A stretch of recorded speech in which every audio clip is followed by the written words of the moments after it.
It was a sweltering July afternoon in rural Georgia. The sun blazed over the cracked asphalt as a sleek black convoy made its way down a quiet country road. Locals pulled over in awe, phones raised, whispering in disbelief.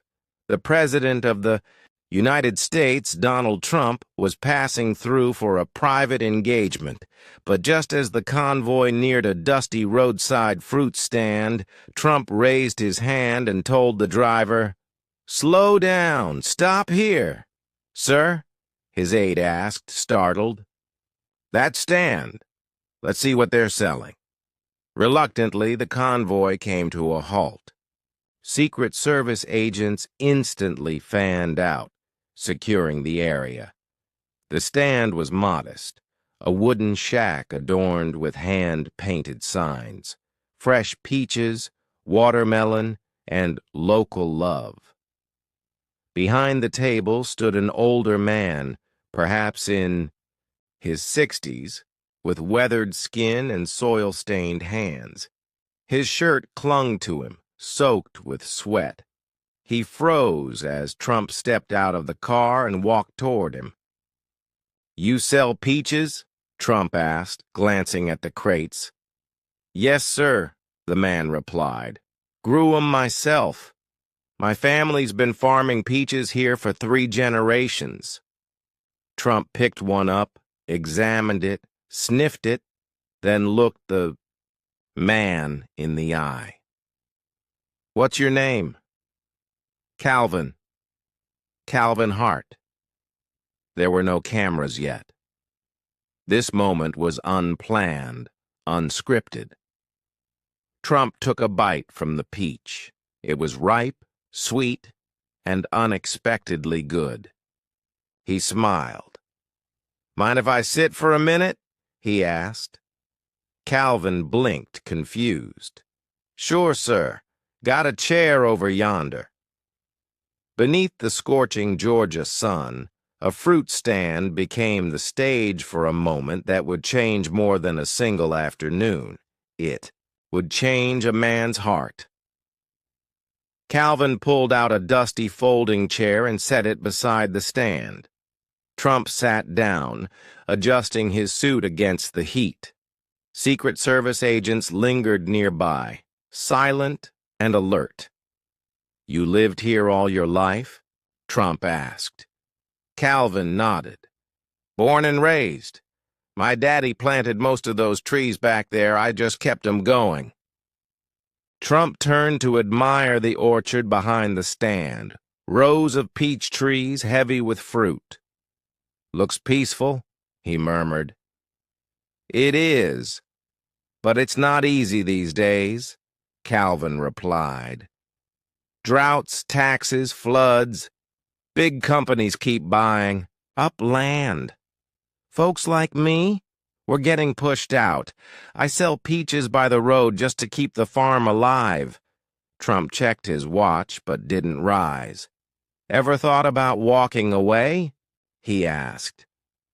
"Every winter," Calvin admitted.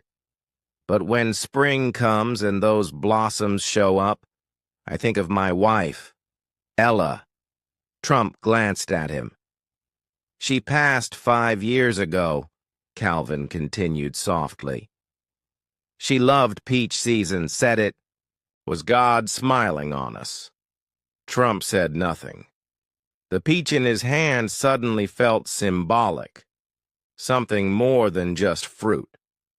"What about your kids?" he asked. Calvin sighed. "Got one daughter. Lives in Atlanta. Doesn't come around much." There was a pause. Trump looked back toward the orchard. "I came here today for politics," he said. "Fundraisers, big speeches. But maybe this is the conversation I needed." Calvin was surprised. This didn't feel like the man he'd seen on the news. Without a word, Calvin walked over to his old red truck parked nearby. He opened the glove box and searched for something. I want to show you something, he said. Trump leaned forward, curious. Calvin pulled out a worn, leather-bound journal. This belonged to my wife, he explained. She wrote in it every morning. Prayers, thoughts, peach pie recipes. He handed it to Trump. Page 96, Calvin added. Trump carefully opened it. A dried flower was tucked inside the dog-eared page. The handwriting was elegant but strong. It read, "If we can't pass down wealth, let us pass down kindness. Let our orchard grow not just fruit, but hope." Ella Hart Trump read it again, slower this time. She was something else, Calvin said, his voice cracking. Always said this land feeds more than the body. It feeds the soul. Trump handed the journal back, visibly moved. You ever write anything yourself? He asked. Nah, Calvin replied. That was always her voice, not mine. She had a good voice, Trump said quietly. They sat in silence, the cicadas buzzing faintly in the background. The President of the United States, once rushing to a political event, now sat under a tree reading the writings of a farmer's late wife. People in Washington should read this, Trump finally said. Calvin chuckled. Might soften a few hearts. Or open them, Trump replied. Then Calvin reached behind the stand and pulled out a small wooden box. Inside were a handful of perfectly ripe peaches. These were Ella's favorites. I always save the best ones. Trump picked one up and studied it. You know, he said, I've dined in the world's finest places, but I don't think anything has ever felt this real. That's what she used to say, Calvin smiled. Food tastes different when, you know who grew it. Trump took a bite. The juice dripped down his hand. Calvin handed him a napkin.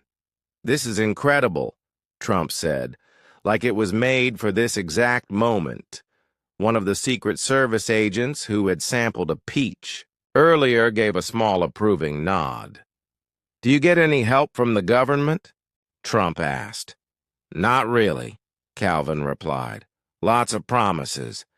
But small farmers like me, we get buried in red tape. The big guys know how to work the system. Trump's jaw tightened. But I'm not here to complain, Calvin said.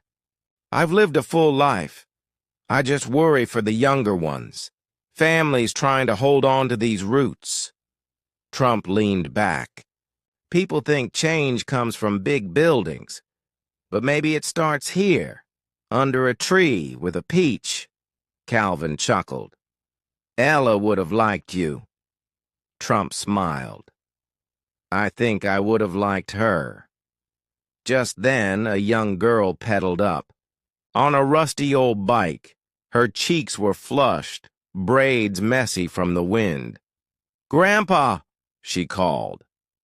Calvin stood. Maya, didn't expect you this early. She hopped off the bike, pausing when she noticed the suited man. Is that really? Trump grinned. That's me, Donald. Hi, Mr. President, she said shyly. I help Grandpa after school. She's my helper during peach season. Calvin beamed. Smart as a whip. Wants to be a scientist. Trump crouched slightly to her level. A scientist, huh? That's impressive.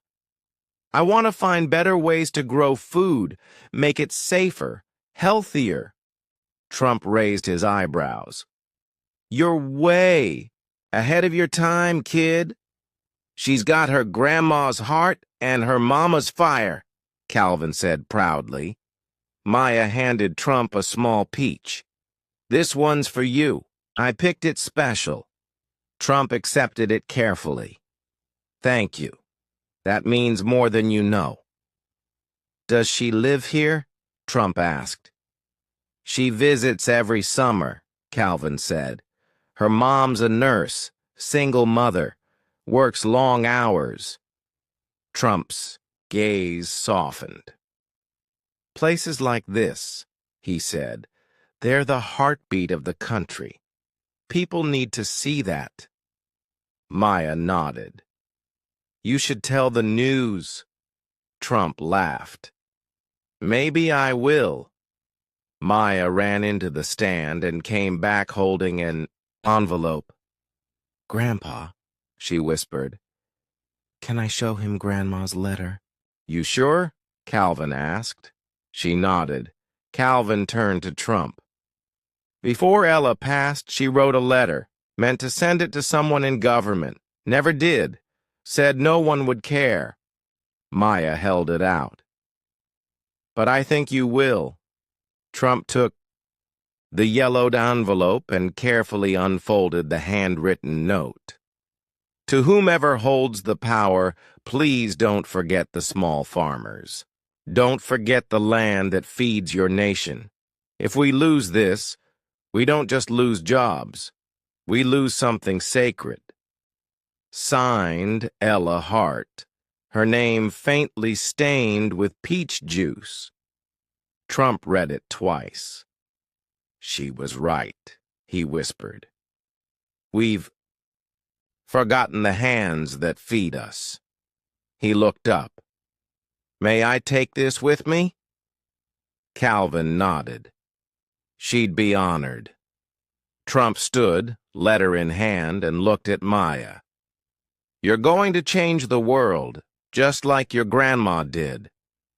Maya beamed.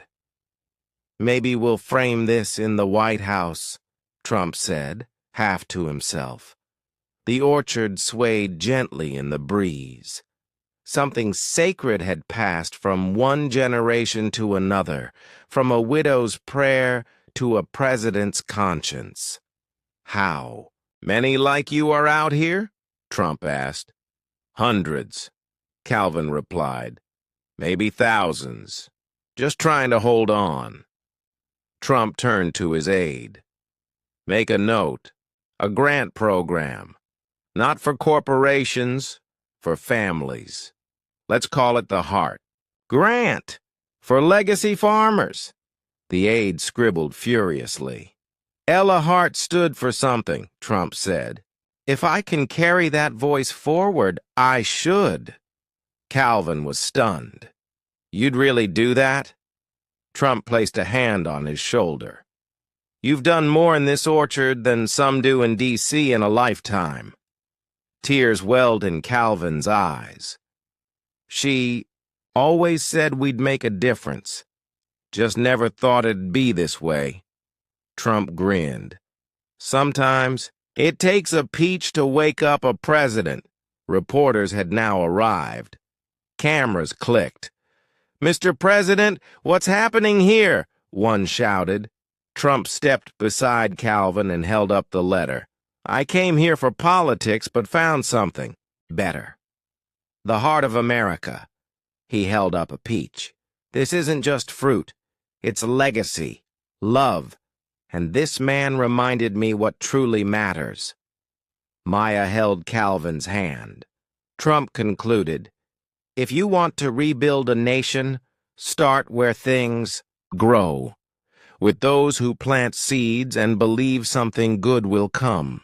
As the sun dipped behind the trees, what began as a roadside stop turned into a story that would echo across the country. Trump walked aside and made a call. Moments later, he returned. We're drafting legislation tonight, he said. The Heart Fund for small family farms. Real help. No loopholes. Calvin blinked. That quick? When something's right, you act? Trump replied. Maya gasped. Grandma's letter. It's going to help farmers. Trump nodded. Yes, Maya, it will. Calvin looked to the sky, as if thanking Ella. "You reminded me what matters," Trump said, shaking Calvin's hand. Calvin smiled. "And you reminded me what's possible." Trump smiled warmly. "Lead the way, scientist."